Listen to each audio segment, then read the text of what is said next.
Alhamdulillah likulli hal. Nahmaduhu wa nasta'inuhu wa nastaghfiruh. Wa na'udzu billahi min sururi anfusina wa min sayyiati a'malina. Wa ba'd. Qala Allah Ta'ala fil Qur'anil Karim, kitabun anzalnahu ilaika mubarakun liyadabbaru ayati wa liyatazakkaru ulul albab. Wa qala Allah Ta'ala aidan yarfa'illahu alladziina amanu minkum wal ladziina utul ilma darajah. Tetap mengajak sahabat-sahabat pendopo Haji Center untuk bersyukur kepada Allah dengan mengucapkan alhamdulillah, bersolawat kepada baginda Rasul dengan berucap Allahumma sholli ala Muhammad wa ala ali sayyidina Muhammad. Mudah-mudahan apa yang kita lakukan dalam kapabilitas keberkahan dari Allah Subhanahu wa taala. Sahabat-sahabat pendopo Haji Center selalu dalam keadaan sehat.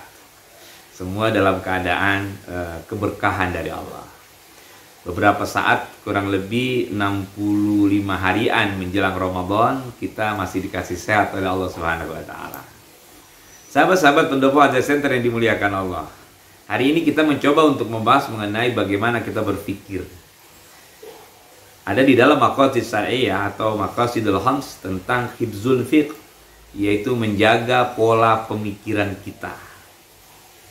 Orang yang berhasil di dalam menjaga pola pemikirannya, maka mereka itu akan lebih mempunyai indikasi untuk selesai dan sukses di dalam proses beragamanya. Beragama itu kan lahir dari pola pemikiran. Ada orang yang dapat hidayah dari non-Islam atau kafir, maka dia menemukan agamanya untuk memeluk Islam karena perubahan pola pikir.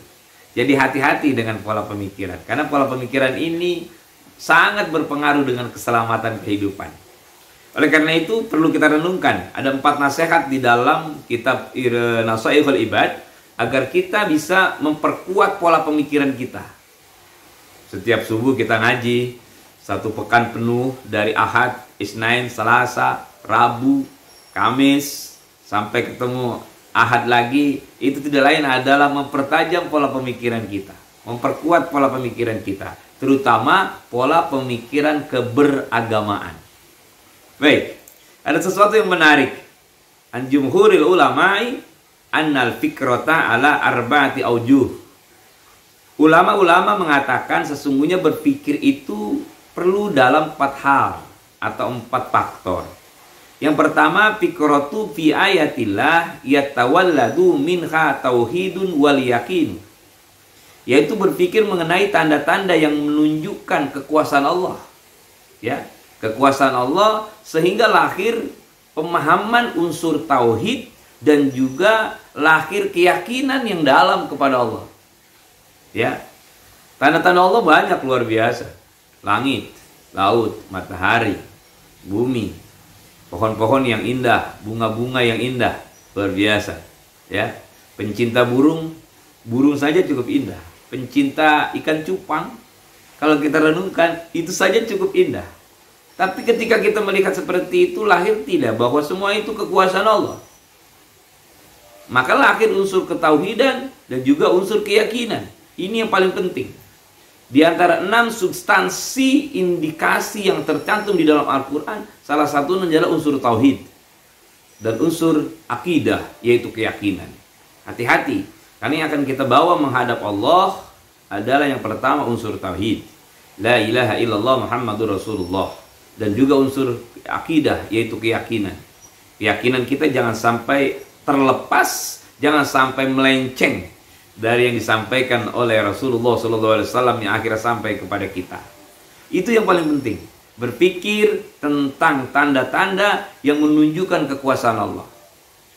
Ya, nggak usah jauh-jauh lah kita berpikir bagaimana Makkah Al-Mukarramah, satu tempat ibadah, masjid suci yang dibangun oleh Nabi Allah Adam, lantas dilanjutkan oleh para nabi-nabi sesudahnya, dan yang paling fenomenal adalah dibangun kembali oleh Nabi Allah Ibrahim dengan putra beliau yaitu Nabi Ismail, dan dilanjutkan oleh baginda Rasul Nabi kita Muhammad SAW. Itu tanda kekuasaan Allah. Masuk ke dalam yang lain, air Zam-Zam. Sejak Siti Hajar dan Nabi Ismail menemukannya tidak mengalami satu pengeringan. Itu tanda kekuasaan Allah. Lahir unsur tauhid dan keyakinan. Ini yang pertama. Yang kedua, ulama mengajarkan bahwa ada yang dinamakan wa fikratu fi ala illah yatawalladu minhal mahabbah wa syukur. Nah, kita berpikir mengenai nikmat-nikmat yang telah Allah berikan kepada kita, maka lahir rasa cinta kita kepada Allah, lahir rasa syukur kita kepada Allah. Wah, nikmat kita, sahabat pendopo Hajat Center, tidak bisa kita ukur. Mata, telinga, organ kita, wah luar biasa. Makanya nengokin orang sakit itu pahalanya luar biasa juga. Kenapa? Karena kalau kita sehat, itu satu nikmat yang luar biasa. Ya, makanya Allah berfirman, la in syakartum la azidannakum wa la in kafartum inna azabi lasyadid. Barang siapa yang bersyukur dengan keadaan yang sudah Allah berikan, maka Allah akan tambah. Barang siapa yang kufur dengan apa yang Allah berikan, maka ingat, inna azabi lasyadid. Sesungguhnya azab dan azab Allah itu sangat menyedihkan. Mudah-mudahan kita tidak mendapatkan itu. Artinya kita disuruh terus berpikir mengenai nikmat-nikmat Allah. Banyak. Wa in ta'uddu lana la tuhsuha. Kita hitung nikmat-nikmat Allah, kita akan tidak mampu. Aritmetika, jaljabar, semua kalkulator tidak akan mampu menghitung nikmat kita yang dianugerahi dari Allah. Itu yang kedua. Yang ketiga, itu dikatakan bahwa wa fikratu fi wa'dillah yatawalladu minka ragbata. Ya, berpikir tentang janji-janji Allah sehingga lahir rasa cinta kepada akhirat. Wah, ini penting. Ya, yaitu berpikir tentang janji Allah. Ingat, ada surga, ada neraka. Ada surga, ada neraka. Saya selalu memberikan informasi kepada para mahasiswa saya bahwa ada surga, ada neraka. Adakah surga hari ini? Berdasarkan sejarah baginda Rasul ketika beliau Isra Mi'raj, surga itu sudah ada. Bahkan lebih jauh lagi, surga sudah pernah didiami oleh Nabiullah Adam dan Siti Hawa. Berarti surga itu sudah ada. Cuma kemampuan manusia saja yang belum sampai pada titik bagaimana surga itu dirasakan. Rasulullah diperlihatkan oleh malaikat Jibril, itu surga, itu neraka.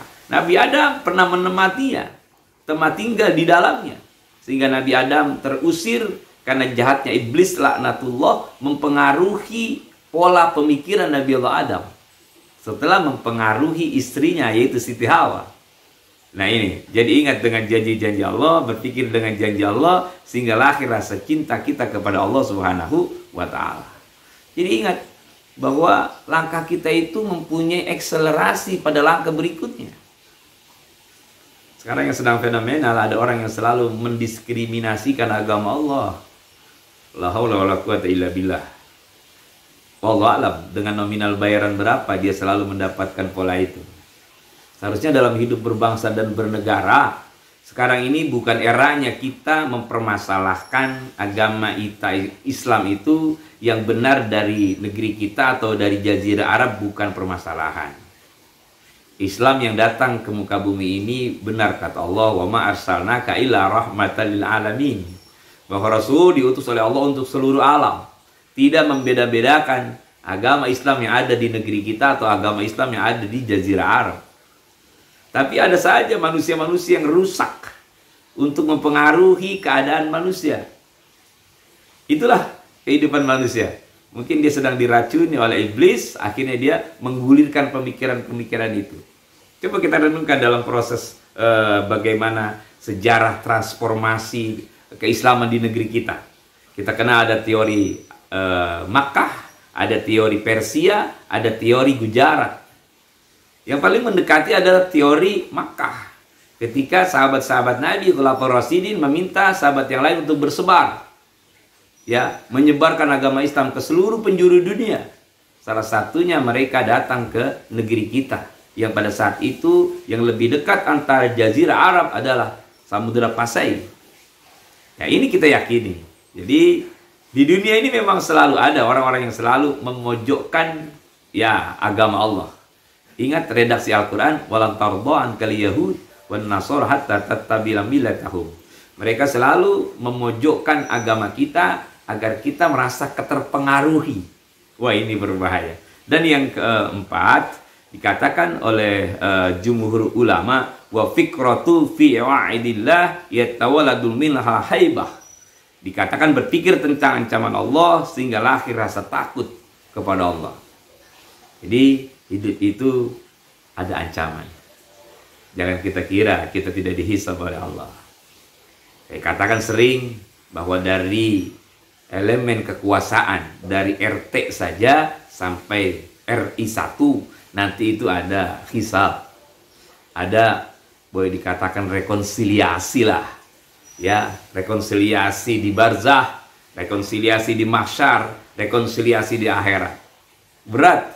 Semakin banyak jabatan yang kita pegang, yang kita amanatkan, itu semakin panjang regulasi rekonsiliasi itu. Ya. Makanya ada seorang sahabat yaitu Abdurrahman bin Auf. Beliau itu kaya raya. Ketika dia mendengar bahwa sangat sulitnya orang yang kaya raya nanti di akhirat, beliau mensedekahkan semua hartanya. Ada satu riwayat seperti itu.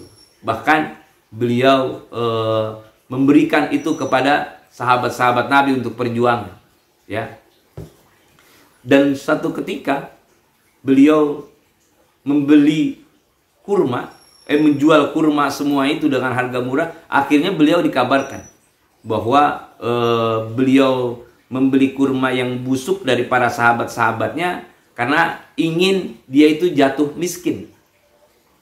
Jadi pengusaha kaya ingin jatuh miskin, caranya apa? Kurma-kurma yang busuk ia beli. Karena dia takut nanti hisabnya terlalu berat. Tapi Allah mentakdirkan lain. Dikabarkan di satu negeri ada satu penyakit. Yang penyakit itu hanya bisa disembuhkan atau ikhtiar manusia bisa disembuhkan dengan memakan kurma yang busuk. Subhanallah. Abdurrahman bin Auf tidak jadi kere. Tidak jadi pengusaha miskin. Akhirnya kurmanya yang busuk itu tetap terjual laris. Ya, tetap terjual laris. Itulah Allah. Jadi orang seperti beliau itu takut nanti di yaumil mahsyar. Susah, banyak sekali perhitungan, hisab di hadapan Allah Subhanahu wa taala. Alangkah bijaksananya kalau pemimpin-pemimpin kita mau merenung seperti itu. Ya, mau merenung seperti itu bahwa semua kita kullukum ra'in wa kullukum mas'ulun ar-ra'iyati. Semua pemimpin itu akan diminta pertanggungjawaban. Ya, kalau di dunia masih banyak hakim-hakim yang bermain mata. Ada sidang di luar persidangan dan lain sebagainya. Tapi nanti sudah jelas, ya, tidak ada lagi itu main mata antara hakim dan lain sebagainya. Semua kekuasaan Allah. Kita sering baca di Al-Quran surat Yasin. Wa naktubu ma qaddamu wa atharahum. Jejak-jejak kita itu akan dijadikan satu pembuktian. Al-yawma nakhtimu ala afwahihim wa tukallimuna aydihim wa tashhadu arjuluhum bima kanu yaksibun. Ya, dihitung itu semua. Mulut kita tidak bisa berkata-kata, tetapi tangan kita akan berkata-kata dan kaki kita akan membenarkan.